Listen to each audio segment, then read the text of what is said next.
నాకన్నా ముందు చాలామంది గొప్ప గొప్ప జర్నలిస్టులు లైక్ గంగాధర్ శాస్త్రి గారు కానివ్వండి, తెలుగు జాతి మొత్తం వాళ్ళ మాటలను వింటూ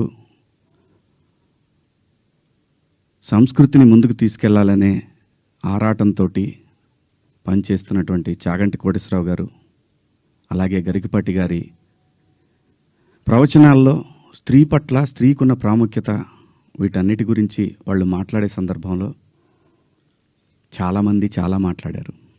మరీ ముఖ్యంగా సినిమా ఇండస్ట్రీ గురించి కూడా అలాంటివి చేయొద్దు, మీరు అలా చేయటం వల్ల, అలా ఉండటం వల్ల, అలాంటి కట్టుబొట్టు వల్ల బయట సినిమాలో ఎలాగైనా చేసుకోండి, మీరు దానికి సెన్సార్ ఉంటుంది కాబట్టి మీరు పరిధులు దాటలేరు, బయటకు వచ్చిన తర్వాత మీరు ఇబ్బందులకు గురవుతారనే విషయాన్ని పదే పదే ఎంతోమంది పెద్దవాళ్ళు, సంస్కృతి సంప్రదాయాల పట్ల అవగాహన ఉన్నవాళ్ళు జనరేషన్స్కి చెప్తూనే వచ్చారు. నేను అలా మాట్లాడటానికి ప్రధానమైన కారణం ఏంటంటే, లూలు మాల్లో నిధి అగర్వాల్ తను పడ్డ వేదన, తన కారులోకి వచ్చిన తర్వాత తను ఎంబ్రాసింగ్గా ఎలా ఫీల్ అయిందో అది నా మైండ్లోంచి పోలేదు. వారం రోజులు అవుతున్నా నా మైండ్లోంచి పోలా.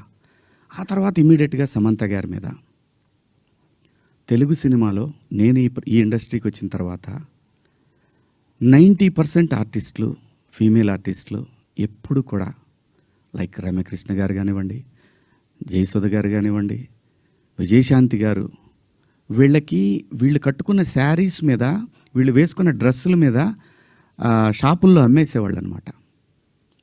నేను ఎవరిని ఈ డ్రెస్సులు వేసుకోండి, ఆ డ్రెస్సులు వేసుకోండి, మీరు కప్పేసుకోండి అని నేను చెప్పలేదండి. నేనేవాడిని చెప్పడానికి? సమాజంలో ఏ రుగ్మత వచ్చినా కానీ సమాజం సినిమా వల్ల చెడిపోతుంది, మీరు వేసుకునే డ్రెస్సుల వల్ల చెడిపోతుంది, మీ సినిమా వల్లనే ఈ ప్రపంచం నాశనం అవుతుందనే మాటలు వింటూ ఉన్నాం. కాబట్టి తరచూ ఇక్కడే బతికి, ఇక్కడే నా కుటుంబాన్ని ముందుకు తీసుకెళ్తూ, నా పిల్లలు చదివించుకుంటూ, ఇక్కడొచ్చిన డబ్బులతో చదివించుకుంటూ, సినిమాని ఎవరు అనకూడదు అనే పంతాలో మనం ఎందుకు వాళ్ళకి అవకాశం ఇవ్వాలనేటటువంటి ఆలోచనతో నేను ఆ సందర్భంలో వచ్చిన మాటల్లో నాకు ఇప్పటికి కూడా నాకు నమ్మబుద్ధి కావట్లేదు. నేను ఆ రెండు పదాలు నాకు ఎందుకు వచ్చినాయని. ఇందాక మన జర్నలిస్ట్ మిత్రులకి నేను నా ఫోన్లో ఉన్న మెసేజ్లు చూపించాను. ఏమని? ఫస్ట్ నేను అపాలజీ చెప్పింది నా భార్యకి.